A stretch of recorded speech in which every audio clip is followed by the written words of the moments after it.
Catherine Ham, Brian Wilson, Brian Neiman, today's newsmakers, and you. The Morning Majority, 630. WMAL. 7:07 on the Morning Majority, and I checked, and we do still have a debt problem. So last time we looked, we have Representative Ron Paul of Texas on the phone. How you doing? Excuse me, Congressman. I'm here. Thank you. Good to be with you. So yesterday the House voted on this cut, cap, and balance bill. You voted against it. Tell me why. Because it raised the national debt. And I have promised not to raise the debt. The debt is the problem, and most people are recognizing it. A lot of people are trying to work a way to get out of it, and the people who were doing that yesterday, I think they would like to. But it doesn't make any sense to me to have a debt problem and then raise the debt and go further into debt. So I think it was a completely wrong direction to go. What's your preferred solution, that you would go past the August 2nd deadline and then be forced to balance? Yeah, in a way, but I think the August 2nd deadline is so artificial. You know, we met the deadline a month or so ago. We're about $75 billion over that, so that tends to be very artificial. I think August 2nd is there because even though there's a lot of argument going on, I think everybody wants off for August, you know, and go on their trips. Priorities. So that's why August 2nd is it, because we were supposed to be off this week, theoretically, but they wanted to make sure, you know, that those August trips will still go, so they moved the votes up to do this. Right, but there was the Public Policy Institute, the old CBO director of the Bush administration said, hey, this is the August deadline is real. I mean, Paul Ryan had said that he's looked at these numbers and he's seen the cash flow coming in, and that there will be problems in August if we don't raise the debt ceiling. Yeah, but how big a problem? They can pay the interest, they can pay the military, they can pay Social Security. Mm-hmm. Yeah, they might slow up on paying some bureaucrats at the Department of Education or Department of Energy, but the world doesn't come to an end. We don't have to send the interest to the Federal Reserve. I mean, if they need money, they just print it. Well, there's a lot of things you don't have to pay, just like an individual doesn't have to pay some of the bills, and then we just have to work our way out of it. But to raise the debt limit when that's the problem, you know, just compounds our problem, because all this debt will be liquidated. We do default on it, and I see this as an argument on whether you don't send out the checks or whether you liquidate the debt by just printing money and giving people money that has less value. Right. And governments of our size always opt for the second. They never quit sending the checks. So I don't worry about that for a minute. They will always go out. They'll work out something. I mean, the Federal Reserve spent $3 trillion bailing out banks and corporations and states and foreign governments and foreign banks.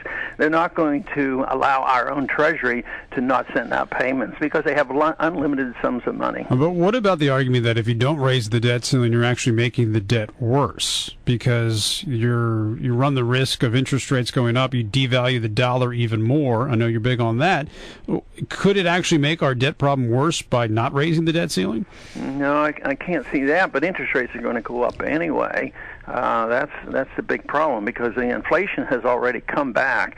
If you look at the private sources, and the American people agree with this, that prices for the consumers going up about 9% a year.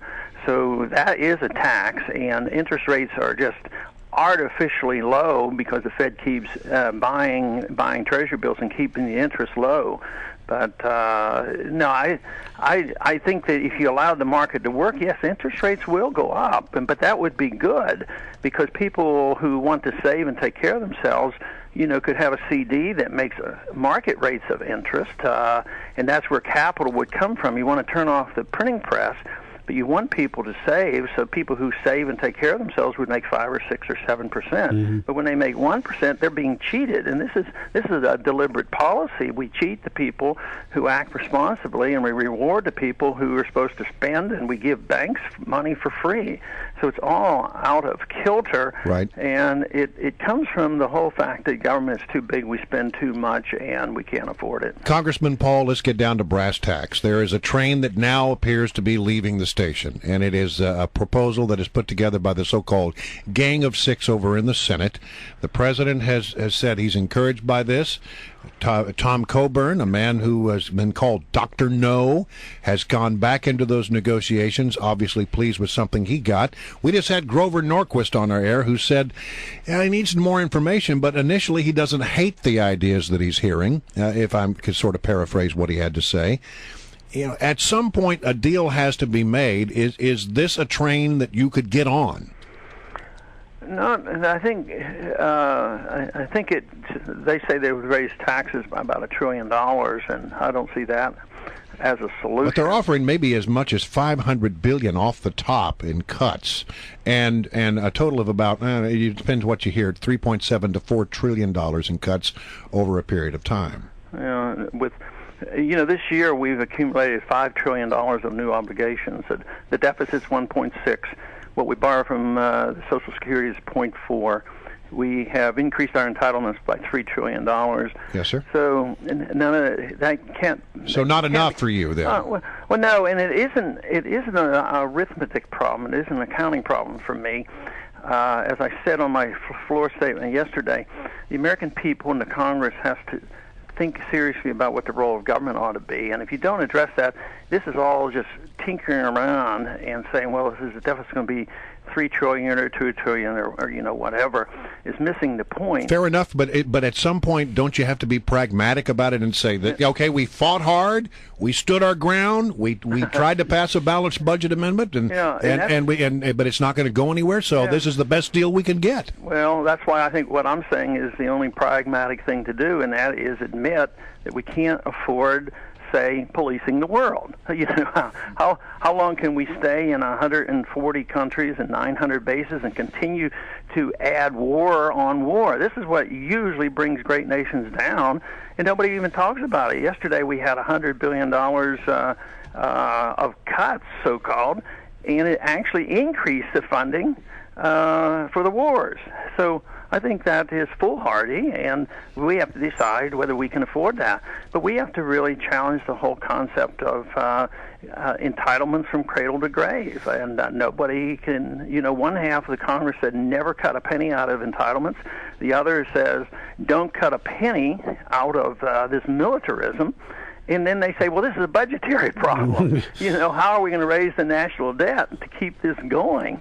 And so it is a huge problem. The default is coming. It's not going to come by not sending checks. The default is coming through the traditional way that's been around for hundreds and hundreds of years, and that is governments debase their currency. And if you measure debasement of the currency traditionally, which has been known for thousands of years, it's against gold. And the dollar's been devalued by 50% in the last 3 years in the midst of this crisis, telling us that we're on the verge of an explosion of inflation in prices. Let me ask you, there was a report yesterday that Michelle Bachmann suffers from migraines and at times can be debilitating. Now, she says it wouldn't affect her ability to be the president of the United States. I'm wondering if you thought that was a fair report and if it's important that we know her medical history when it comes to migraines.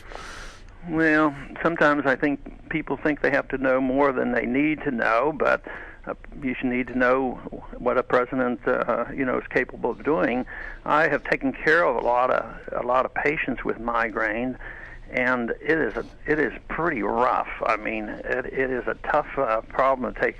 So I have great empathy and sympathy for her if she is suffering from that. But I think it's probably legitimate to know. And I don't think that disqualifies somebody from running for office. I don't think that should be the deciding factor on how well she does. But I would say information is reasonable to know about. Congressman Paul, great to have you on the show. We always appreciate your time. Thanks very much.